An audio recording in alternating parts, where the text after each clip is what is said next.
ইরানের উপর কেন এত ক্ষুব্ধ যুক্তরাষ্ট্র? The United States military began major combat operations in Iran. মুসলিম দেশটিতে ভয়াবহ হামলা চললেও আরব বিশ্ব কেন নীরব? এমন প্রশ্ন এখন আন্তর্জাতিক রাজনীতির আলোচনার কেন্দ্রে। চলুন এর পেছনে কিছু কারণ খুঁজে দেখার চেষ্টা করি। 1979 সালে ইরানে সংঘটিত হয় ঐতিহাসিক বিপ্লব। এই বিপ্লবের পর দেশটির রাজনৈতিক ও সামাজিক ব্যবস্থায় আসে বড় ধরনের পরিবর্তন। ফলে আজকের ইরানের সঙ্গে বিপ্লবের আগের ইরান অনেক দিক থেকেই আলাদা। বিপ্লবের আগে দেশটিতে পশ্চিমা সংস্কৃতির প্রভাব ছিল প্রবল। নারীদের চলাফেরা বা পোশাকের ক্ষেত্রে ছিল না তেমন কোনো কঠোর বিধিনিষেধ। তবে ইসলামী বিপ্লবের মাধ্যমে রাজতন্ত্রের অবসান ঘটে, প্রতিষ্ঠিত হয় ইসলামিক প্রজাতন্ত্র। এরপর থেকে দেশটির রাজনৈতিক কাঠামো, সামাজিক নীতি ও সাংস্কৃতিক পরিবেশে দেখা যায় বড় পরিবর্তন। 1941 সাল থেকে ইরানের ক্ষমতায় ছিলেন মোহাম্মদ রেজা পাহলাভি। তার শাসনামলে পশ্চিমা সংস্কৃতির প্রভাব এবং যুক্তরাষ্ট্রের সঙ্গে সম্পর্ক ঘনিষ্ঠ হয় ইরানের। তবে স্বৈরাচারী শাসন ব্যবস্থা, গোপন পুলিশের দমন পীড়ন, অর্থনৈতিক বৈষম্য এবং পশ্চিমা সংস্কৃতির বিস্তারের বিরুদ্ধে ধর্মীয় নেতাদের বিরোধিতার কারণে জন অসন্তোষ বাড়তে থাকে ইরানে। এমন প্রেক্ষাপটে 1978 সালে ইরান জুড়ে শুরু হয় বিক্ষোভ, যার নেতৃত্ব দেন নির্বাসিত ধর্মীয় নেতা রুহুল্লাহ খোমেনি।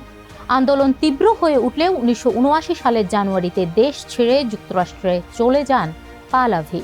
এরপর ফেব্রুয়ারিতে খোমেনি ইরানে ফিরে এসে সফল করেন বিপ্লবকে। 2 মাস পর গণভোটের মাধ্যমে ইসলামিক রিপাবলিক ঘোষণা করা হয় ইরানকে। এর ফলে দেশটির শাসন ব্যবস্থায় গণতন্ত্র, রাজতন্ত্র কিংবা সমাজতন্ত্র কোনোটিই আর কার্যকর থাকেনি। ইসলামী শরিয়া নীতির ভিত্তিতে পরিচালিত হতে শুরু করে ইরান। রুহুল্লাহ খোমেনি হন দেশের সর্বোচ্চ নেতা। তার সিদ্ধান্তেই রাষ্ট্র পরিচালনা চূড়ান্ত হিসেবে বিবেচিত হতো, যা অনুসরণ করতে হতো প্রেসিডেন্ট ও সরকারের শীর্ষ কর্মকর্তাদেরও। সংকটের শুরুটা এখান থেকেই। বিপ্লবের কিছুদিন পর তেহরানে অবস্থিত মার্কিন দূতাবাস অবরুদ্ধ করেন বিপ্লবী ছাত্ররা। এই ঘটনা ইতিহাসে পরিচিত ইরান হোস্টেস ক্রাইসিস নামে। ইরানে থাকা 52 জন মার্কিন কূটনীতিককে 444 দিন ধরে বন্দী রাখা হয়। তবে এই ঘটনার আঘাত মার্কিনীদের মনে রয়ে গেছে, যা তারা আজও ভুলতে পারেনি। To the members of the Islamic Revolutionary Guard, the armed forces, and all of the police, I say tonight that you must lay down your weapons and have complete immunity, or in the alternative, face certain death. বিপ্লবের পর Ruhullah Khomeini ঘোষণা দেন মুসলিম বিশ্বে কার্যকর করবেন শরিয়া আইন। তার এই ঘোষণায় প্রতিবেশী মুসলিম দেশগুলোর নেতারা শঙ্কিত হয়ে পড়েন, কারণ সৌদি আরব, ইরাক, কাতার এবং আরব আমিরাতে পুরোপুরি শরিয়া আইন চালু ছিল না।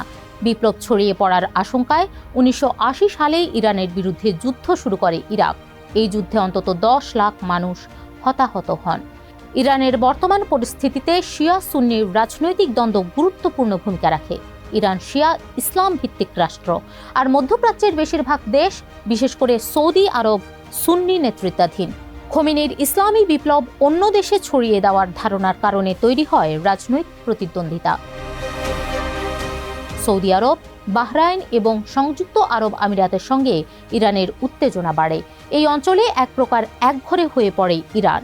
নিজের অবস্থান শক্ত করার জন্য আঞ্চলিক সশস্ত্র গোষ্ঠীগুলোকে সমর্থন দিতে শুরু করে দেশটি। ইসলামিক বিপ্লবের পর পশ্চিমা প্রভাবের বিরোধিতা শুরু করে ইরান। দেশটি শিয়া রাজনৈতিক আদর্শকে প্রাধান্য দেয়, সমর্থন দেয় আঞ্চলিক সশস্ত্র গোষ্ঠীগুলোকে, চালায় পারমাণবিক কর্মসূচি।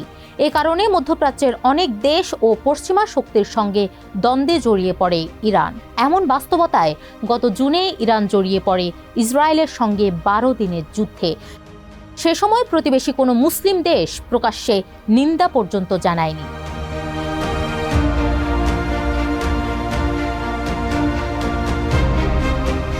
28 ফেব্রুয়ারি ফের ইরানে যৌথ হামলা শুরু করে যুক্তরাষ্ট্র, ইসরায়েল। কয়েক ঘন্টার মধ্যেই প্রাণ হারান সর্বোচ্চ ধর্মীয় নেতা আয়াতুল্লাহ খামেনি। ট্রাম্প প্রশাসন হয়তো ভেবেছিল এতেই হবে কাজ, পাল্টে যাবে ইরানের শাসন ব্যবস্থা। তবে বাস্তবে তেমন কিছুই ঘটেনি।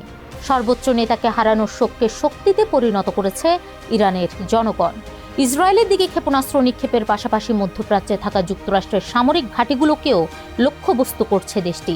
তবে এবারও ইরানের মিত্র রাশিয়া, চীন তাদের পাশে নেই মধ্যপ্রাচ্যের প্রতিবেশীরাও। উল্টো আসছে তেহরানের পাল্টা হামলার নিন্দা। সব মিলে একাই জবাব দিয়ে যাচ্ছে ইরান, যেন মধ্যপ্রাচ্যের এক নিঃসঙ্গ লড়াকু শক্তি দেশটি।